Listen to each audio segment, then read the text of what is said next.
So, hey, Frank Paris here with some interesting props, actually.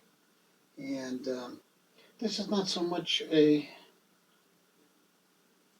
magic lecture or a magic lesson, it's more like an information and history kind of lesson. And I will touch on magic during the conversation. But I want to talk to you about something that was given to me as a gift. Um, and then I did some research on it when I first got it because I never knew this existed. And I'll give you a little background history, okay? The Union Pacific Railroad was built um, by Asian people and Irish people, some Irish, not so many Irish as there was Asian people, Chinese, mostly from Asia. And they came over here to work. And when they came over to work, they ironically did not want to get paid in paper money because, and I say ironically, because they invented paper money. In Asia, I think the first glimpses or the first use of paper money anywhere on the planet came from Asian people, China, that kind of place. And but they didn't want to take American paper money because American paper money in their country was not backed by anything. It was just American paper money, and they were superstitious or whatever the reasons were. I really haven't been able to nail it down, but they did not want paper money. They wanted something substantial. So what they did was they requested gold or silver as payment for working on the railroads. And then obviously some of them sent the gold or silver back to their own country for family members and things like that. They made some money, they kept some of it, and they sent some back. And the only incarnation of this money was in the form of gold coins or silver coins, and mostly silver coins. 90% of it silver coins. And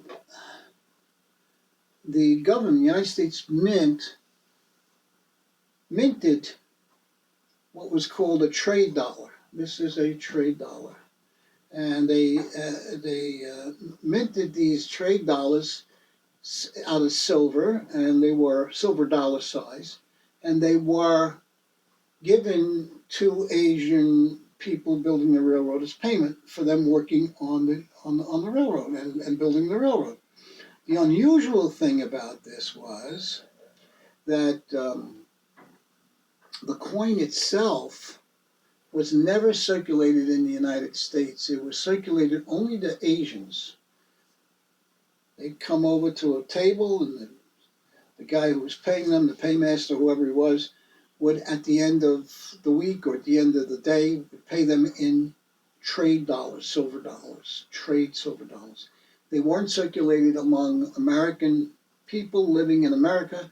There were gold pieces, there were silver pieces, that kind of thing, but they weren't trade dollars. So the important thing to realize is that the trade dollar that was minted from 1870, let me make sure I got this right, 1873 to 1878. So that's 5 years that the trade dollar was being minted by the United States government, specifically to the Asian population that was working on the Union Pacific Railroad. And these pieces would go back to China. And then they'd find their way back to the Chinese people in America because they used them, some of them, okay, to smuggle opium to the opium dens, where people would go and get high, get stoned on opium. And I didn't know this. I mean, just amazing. My son is a dealer in rare coins, and he's a dealer in gold coins and silver coins, and his specialty is colonial coins, coins that were first minted by the colonies. So he gave this to me for my birthday one year recently, and it's extremely rare. It's called a trade dollar, but the difference between this trade dollar And the one I'm about to show you, this trade dollar, is that this trade dollar has not been modified or changed.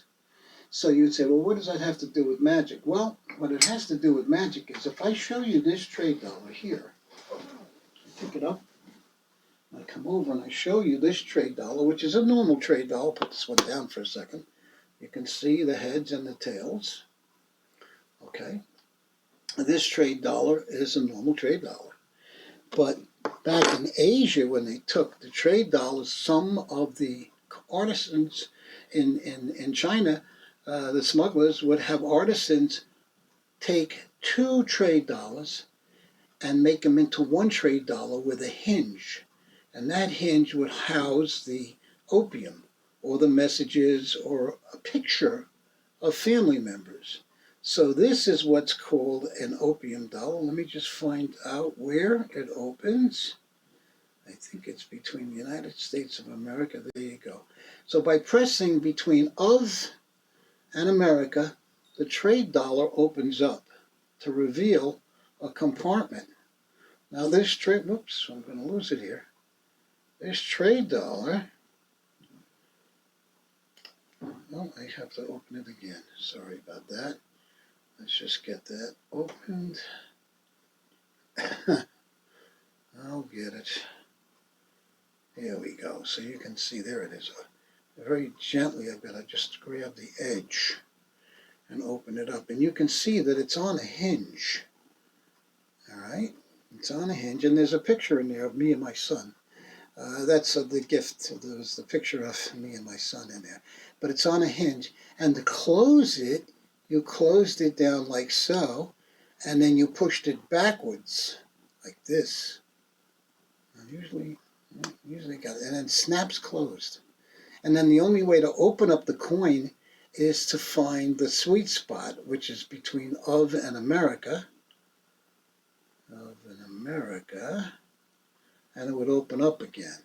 So that is the difference between the opium trade dollar, and they called it the opium trade dollar because people would smuggle opium in them for the opium dens in the United States, and the regular trade dollar.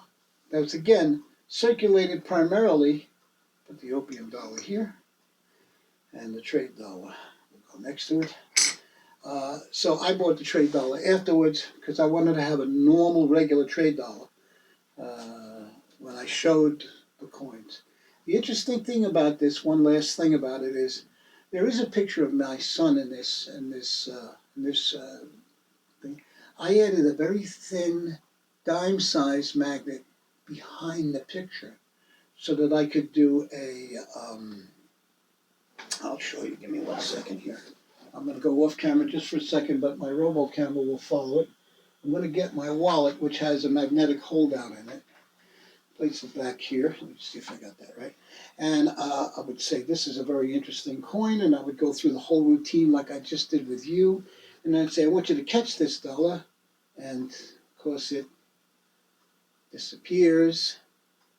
And I just say, well, check under my arm. You see it under my arm? It's not there. Really? Look. Go ahead. Look. And then I would produce it behind somebody's ear or something like that. But I don't do that. I'm afraid I'm going to drop it. I use a poker chip, or I use a one of those magnetic Chinese Morgan dollars, or one of my Morgan dollars that has a built-in magnet. And I don't want to mess around with this guy because this is too valuable. It's very expensive, and the real trade dollar, like I said, because they're limited in quantities that they made these things, is also expensive. Not as expensive as the opium dollar, but pretty much close. And they call these trade dollars, besides opium dollars, the ones that were gimmicked, they would also call the gimmicked one locket dollars. Let's see, trade dollar locket. Trade dollar locket. So it was a trade dollar, and it was a locket that you could put pictures and send it back and forth to your Chinese family or neighbors, that kind of thing. So just another very interesting thing about coins that most magicians who are coin magicians don't know anything about. I would think, based on what I just told you, that this is probably, you're talking about 1877, that any magicians at the time probably never even thought about using uh, a trade dollar as a coin trick. So the first gimmick coin, in my opinion, is probably the trade dollar. And I don't know if I said this before, but I showed this last year at Magic Live to Jamie Schoolcraft. He wouldn't let go of it. He wanted to keep the thing. I said, no, sorry, Jamie. Okay, that's why I brought my bodyguard with me, okay? And we got it back. We didn't strong arm him or anything. He's a friend, so, you know. We bought him dinner as a consolation prize. Anyway, this is something else I want to talk to you about. I'll just move this out of the way, and we'll cover this up here. And we'll put this, we'll just leave it over here in the corner here. There we go. Now, magicians will tell you that they have their holy grail or their unicorn of magic props. In other words, you can't get this anymore. There's only 3 made, and 2 of them were destroyed on the Titanic, and there's only 1 left, and I got the last one. Well, that's how I feel about what I'm going to show you now. What I'm going to show you now is this watch. This watch was given to me by a good friend of mine. And I'm not going to mention his name because maybe he doesn't want his name mentioned. It was something I admired when he showed me his magic props via messenger video about a year and a half ago. And I had one of these watches before, and I don't know if I lost it or if I didn't think it was that valuable at the time, or I was young, whatever. And I either sold it or it broke. I can't remember because it's too far back in my magic life. So he gave it to me, sent it to me as a gift. Wow. And I've been beholden to him ever since, and I've been trying to make up for getting this watch. Now you say, well, who makes the watch? I said, well, this watch was made by a fellow in the UK. I did the research, I found out his name, but I forgot it. But the distributor of this watch was a fellow named Pat Page, made this watch. And it's called a spring-loaded pop-up watch. When you press the stem, you can see that the watch face comes off and it's on a spring. And it's very, very funny. So if you are wearing this watch, or if you happen to have it in your pocket, and my routine, this is a carry, by the way. It's one of my carries. People say, well, carries, what do you consider a good carry? Well, I've had good carries a lot of times in my life, but this one is one of those that really gets a good impression from your audience. I will go into a jewelry store and say, look, I may be shopping for something else, or I may just walk into a jewelry store. I collect watches, so it's not unheard of me walking into a jewelry store. And they will show me this, they will show me a watch or something, and they'll say, I just got this watch from my wife as a Christmas gift. And there's something wrong with it. I don't know. Could you do me a favor and just press the stem, and this will happen, and they'll fall on the floor, I actually get people who jump when they see that happen.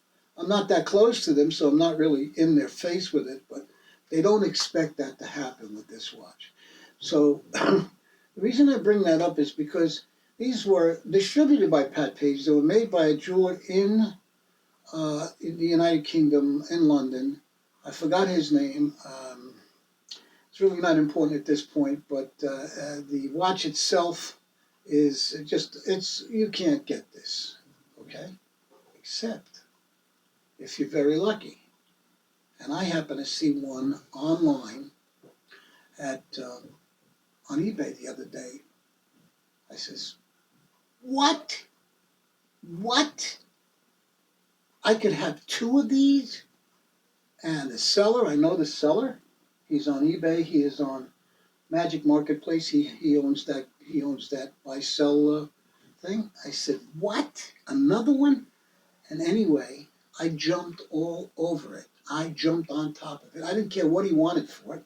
I just jumped on it. And here it is. It's a second watch, which I just accidentally opened. I pulled it out of the case. Let me just close it up for a second. We'll get that closed.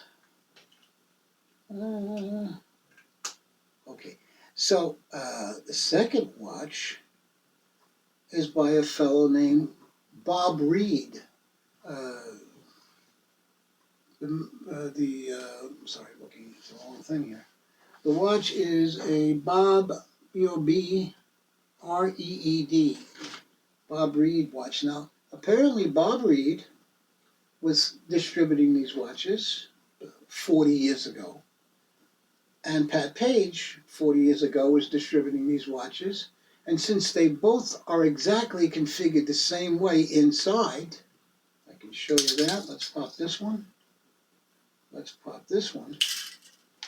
Okay, and I'll get my robotic camera will follow me, and I will show you the insides of both of these watches, and you'll see that they are exactly a match for the way they're configured, the way they're built. Okay, I can get a little closer. I don't know how close I can get without making it all fuzzy and stuff, but they're configured exactly the same way. So I'm thinking it's the same guy in London that made them for Bob Reed and made them for Pat Page, who was selling them. And again, the only other person who I know of who was really into making gag watches was a fellow named Mike Bornstein, who has sadly passed away. Good friend of mine. I knew him for many, many years. He was one of those fellows who was a mentor for me in magic. And both of these watches, both of them, are extremely, extremely rare. What I like about this one here is that I can take this and put this on my wrist. And actually, I may get another expanded band and put it on here to replace this one and have two watches on my wrist. They say wear two watches. I says, look, I wear two watches because one works sometimes and the other one works sometimes. But neither one of them works all the time. And sometimes they both don't work all the time. So neither one works part-time, full-time, or any time at all. And they don't even give you the right time. And I'll say, this is the one my wife gave me in 2024, and this is the one my wife gave me in 2025. Okay? So that's the line I use, so that's why I have two watches on. So that's a funny gig. And you say, well, gee, that's a funny gig. When would you use that? Well, I use that sometimes to get work. If I'm out and about, and I've got business cards on me, and I'm in the dry cleaning store, or I'm in the supermarket, or I'll do a couple of little tricky things, I have my fire wallet that I carry with me a lot. These are carries. These are things that I carry with me that fit in the pocket, or they fit on me like a wallet fits in the back pocket, or the watch fits on my wrist. So these things, initially, when you do these things, if you use a couple of funny lines, or you say your wife gave you this, or my wife doesn't give me an allowance. Let me get the fire wallet so I can show you that. Fire wallet here. Okay, so this is a Victor, V-I-C-T-O-R, Volte, V-O-L-T-E.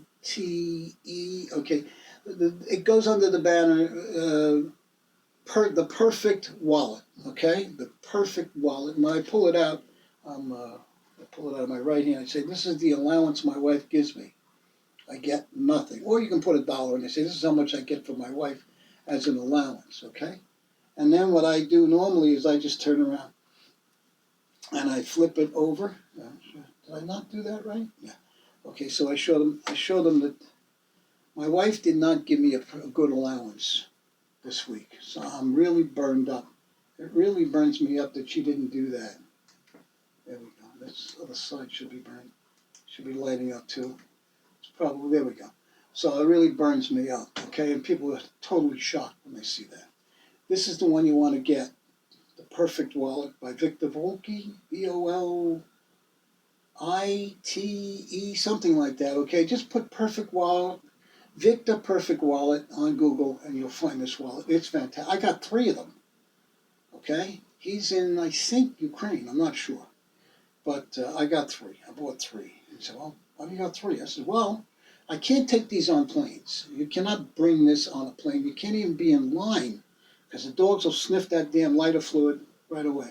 But it's electrical. It's made of a nice leather, okay? And the handling is 1 and then 2.